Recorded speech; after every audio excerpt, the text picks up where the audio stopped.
Chronitest, Schusstest und weshalb ihr genau diese Knarre braucht, das erzähle ich euch in den nächsten Minuten. Viel Spaß!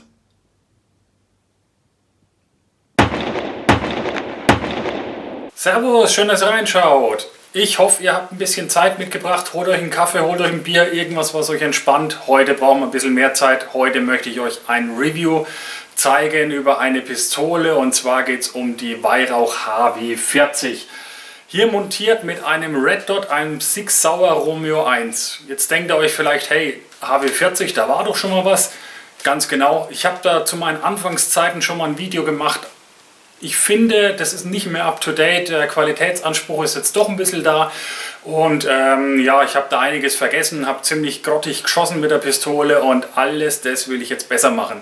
Es gibt noch ein zweites Video, das irgendwann besser gemacht wird, wo ich auch nicht zufrieden bin, da geht es um eine Diana 35, da lade ich mir aber einen Experten ein, wohnt leider 400 Kilometer entfernt, von daher kann es noch ein bisschen dauern, aber der Andreas kommt dann auf jeden Fall vorbei und dann werden wir auch das Video gerade ziehen. Okay, aber jetzt fangen wir mal mit der HW40 an. Wir kommen zu den technischen Daten. 24 cm lang, der Lauf sind 17 cm. Es ist ein Kaliber 4,5.177 System. Wir haben hier den Body aus Kunststoff und ich würde sagen, in der Nahaufnahme zeige ich euch einfach mal, was die Pistole alles sonst noch so kann. Okay, die Maße habe ich euch gerade schon genannt. Jetzt möchte ich euch die Pistole gerne ein bisschen in der Nahaufnahme zeigen. Hier, wo ihr gerade meinen Zeigefinger seht, ist eine kleine Schraube drin. Da lässt sich der Druckpunktabzug dann einstellen. Das Gehäuse ist aus Kunststoff. Einige Metallteile sind dran verbaut, aber das ist ein sehr wertiger Kunststoff, der wirklich von der Haptik her absolut super in der Hand liegt. Das System funktioniert mit vorkomprimierter Luft. Ich zeige euch später auch, wie man Luft in das System reinbekommt. Und ja, die Leistung zeige ich euch dann später auch am besten im Chronitest. Die liegt bei 3,5 bis 4 Joule ungefähr, aber da gibt es einige Überraschungen, was die Konstanz von der Pistole ausmacht. Ihr seht hier oben drin, so sieht man es, seht ihr die Kimme und das ist eine Fiberglas-Optik, die hier in der Höhe und in der Seite einstellbar ist. Und hier vorne haben wir dann das Korn, auch Fiberglas-Optik. Die älteren Modelle sind mit Iron Sight. Mir persönlich gefällt es besser, aber das ist natürlich auch Geschmackssache. Eigentlich müsste ich mir die Idee fast patentieren lassen. Und zwar seht ihr hier oben dran eine Montageschiene von Hawk. Das ist eine 11 mm auf Weaver Montage. Der große Vorteil, so wie ich das montiert habe, ist, dass ihr hier hinten dran, wo ich jetzt meinen Zeigefinger dran habe, dass so ein Stück von der Schiene übersteht. Ich zeige euch später das Zuklappen der Pistole. Gerade wenn man einen Red Dot montiert hat, muss man entweder relativ weit vorne zuklappen oder man läuft immer Gefahr, dass man hier hinten auf der Kimme drauf rumdrückt und wenn man das 1000-mal gemacht hat, weiß ich nicht, ob die dann noch so top in Schuss ist. Diese Hawk Schiene hat den Vorteil, dass sie einfach hier dieses überstehende Teil hier hat, wodurch man dann hier super Kraft ausüben kann, ohne dass man dann die Kimme auf Dauer beschädigt. Ich drehe jetzt die Pistole mal um. Auf der Seite seht ihr hier ein paar silberne Unterlegscheiben. Die Montage ist leider defekt, da musste ich mir ein bisschen behelfen mit diesen silbernen Scheiben, dass die Schrauben nicht durchdrehen. Also nicht wundern, die schaut normalerweise ohne diese silbernen Scheiben so aus. Okay, hier habt ihr die Bezeichnung HW40 PCA und drunter seht ihr die Sicherung. Momentan ist sie entsichert, es ist aber eine automatische Sicherung. Das heißt, wenn ich jetzt die Pistole einmal spanne, dann geht die Sicherung automatisch rein und ich muss sie von Hand erst lösen, bevor ich den Schuss abgeben kann. Aber das seht ihr auch später in meinem Schusstest etwas genauer. Okay, jetzt denkt ihr euch vielleicht, spinnt der eigentlich, was der da für ein Red Dot drauf montiert? Letzten Endes ja, das ist doch einige Male teurer als die Pistole selbst, aber ich habe das mir unbedingt mal anschauen wollen, weil das war Produkt des Jahres 2017 oder 2016, ich weiß es gar nicht mehr genau, hat eine mega geile Bewertung bekommen in allen Fachmagazinen und in der englischsprachigen und deutschsprachigen Presse. Deswegen wollte ich mir das Teil einfach mal angucken und habe das dann hier auf die Pistole montiert. Das werdet ihr natürlich noch auf anderen Gewehren dann, gerade im Bullpup-Design, auch noch da mal drauf verbaut sehen. Okay, das ist ein Romeo One von Sig Sauer. Das ist ein 1x30 Rotpunkt.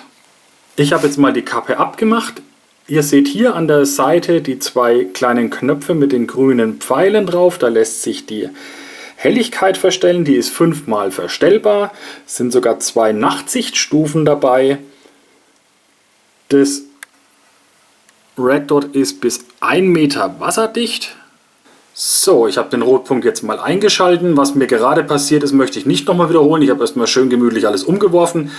Das Schöne ist, dass dieses Rotpunkt den 10.000-fachen Beschusstest standgehalten hat. Das heißt, mit so einem kleinen Treffer, dass ich es mal runterschmeiße oder so, da muss es mit klarkommen. Okay, ihr seht jetzt hier den Rotpunkt. Ich verstelle den jetzt gerade mal. Gerade war er noch auf der hellsten Stufe. Und jetzt seht ihr hier diese Nachtmodusstufe, die erkennt man eigentlich fast gar nicht. Die schaut aus wie so ein kleiner Pixel. Und ich selbst schieße, wenn ich hier in der Wohnung schieße, auf der 3. Stufe. Und das ist wieder die hellste.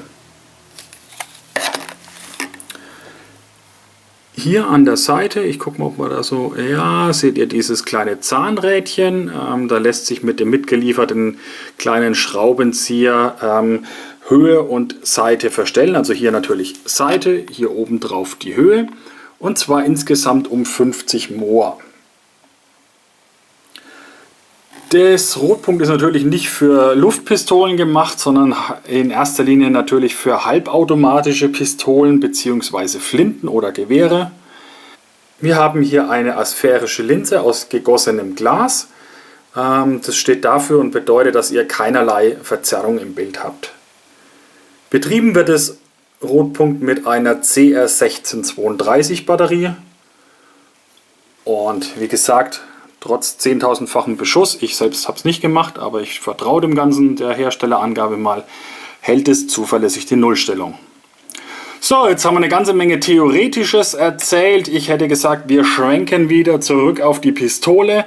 Und jetzt wird es einfach mal Zeit für den Kronitest. So, jetzt zeige ich euch den Kronitest der Weihrauch HW40. Ich mache 10 Schuss. JSB exakt 4,53 mm, meine Hausmarke. Und dann schauen wir einfach mal, wie konstant die Pistole denn ist. Viel Spaß!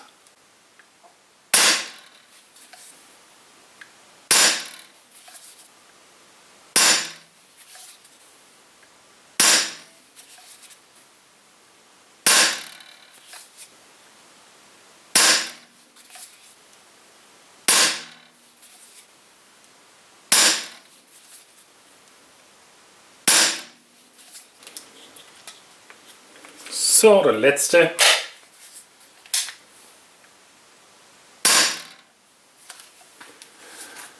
Also gefühlt war das richtig klasse. Schauen wir mal. Wir haben 10 Schuss abgegeben. Durchschnittliche Energie von 3,55 Joule. Durchschnittliche Geschwindigkeit von 114 Meter. Die geringste Geschwindigkeit 112,36. Die höchste 114,86. Das ist eine Konstanz von 2,5 Meter die Sekunde, was ein richtig geiler Wert ist. Und eine durchschnittliche Abweichung vom Mittelwert von 0,7 Meter die Sekunde. Das ist echt der Hammer, ey. Ihr habt den Kronitest gesehen, also bei dieser Konstanz ist klar, dass da irgendwie auch ein gutes Schussergebnis rauskommen muss, wenn es der Schütze nicht verplant. Ihr kennt mein altes Video. Da habe ich mich ja nicht gerade mit Ruhm bekleckert, da habe ich aus 3 oder 4 Meter Entfernung nicht mehr die Enten im Entenkasten getroffen. Das will ich heute besser machen, aus dem Grund habe ich eben auch das Rotpunkt montiert. Ich schieße aus 6 Meter Entfernung, halte die Pistole beidhändig und dann gucken wir einfach mal, was wir da zusammenbekommen. Also Wiedergutmachung, los geht's! Ich schieße beidhändig mit dem Red Dot Six Sauer Romeo 1. Richtig geiles Teil. Und dann gucken wir einfach mal, was wir denn zusammenbekommen. Also, dann drückt mir mal die Daumen, dass es was wird. Viel Spaß, Leute.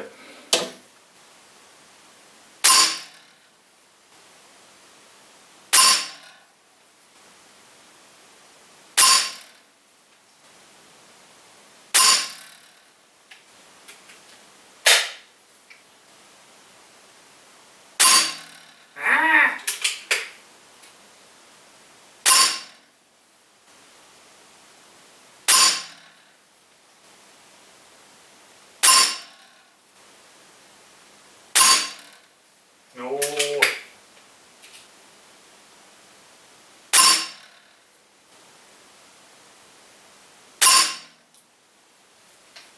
So, ihr habt es gesehen, ich behaupte mal, ich bin rehabilitiert. Die Top-Schützen unter euch oder die ganzen Pistolenschützen lachen sich immer noch schlapp über das Ergebnis. Ich bin schon mal zufrieden. Wenn ich irgendwann ein drittes Video mache, dann schieße ich noch besser. Okay, ich wollte euch, bevor wir zu dem 11,5 Meter aufgelegt Schießen kommen, noch einmal das vorhin angesprochene, den Vorteil von dieser Schiene eben zeigen. Ich betätige hier hinten den Hammer, greife mit 2 Fingern hin, habe die Pistole letzten Endes geöffnet. In dem Moment ist Luft in den Kolben hier gekommen und dann lässt sich ganz leicht oder verhältnismäßig leicht durch den schönen Hebel, den man hier hat, ohne dass man das Rotpunkt angreift oder die Kimme, die Pistole wieder schließen. Dann habt ihr hier die automatische Sicherung, die muss manuell vor jedem Schuss betätigt werden und dann mache ich was man im Normalfall nicht macht, aber es ist meine eigene, und zwar einen Leerschuss in dem Fall. Normalerweise bitte ladet ein Diabolo rein, besonders toll ist es nicht für die Pistole. Okay, und dann hätte ich gesagt, gerade habe ich es angekündigt, jetzt machen wir aufgelegt schießen, 11,5 Meter Entfernung. Viel Spaß, Leute!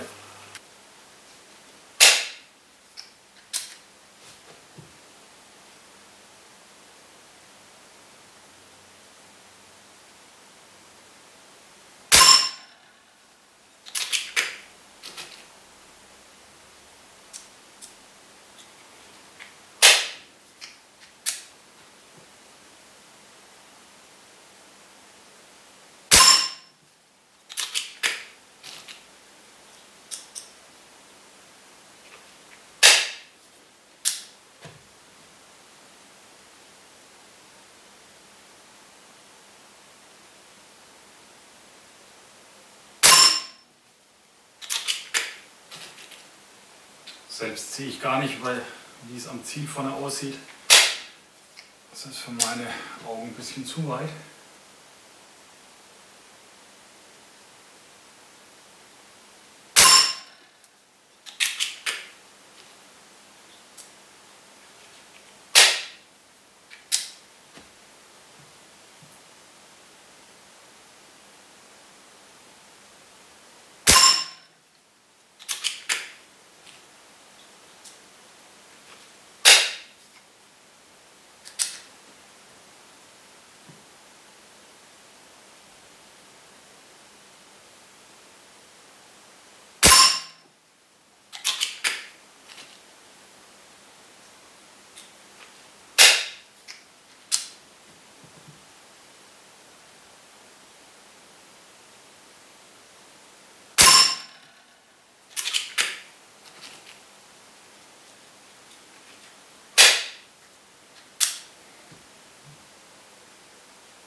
Machen wir mal 2, 3 Schuss.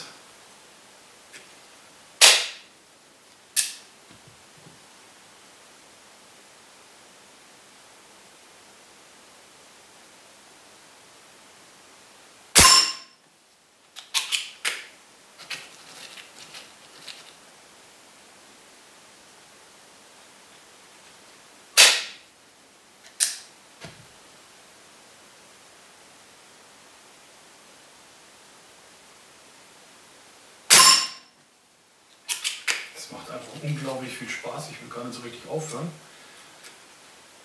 Ich hoffe, euch wird der Schusstest nicht zu langweilig. Da könnt ihr mir eigentlich übrigens auch mal dazu was sagen.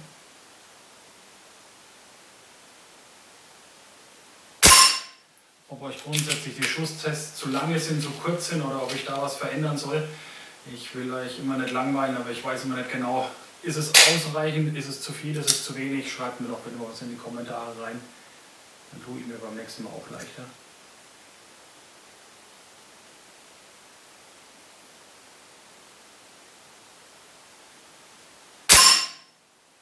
So, 2 machen wir noch, dann reicht.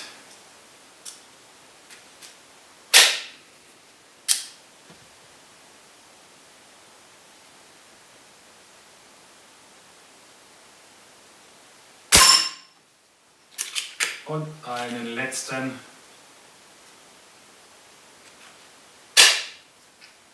Den letzten sollten wir meistens weglassen, ich mache ihn trotzdem. Schauen noch nicht wieder was.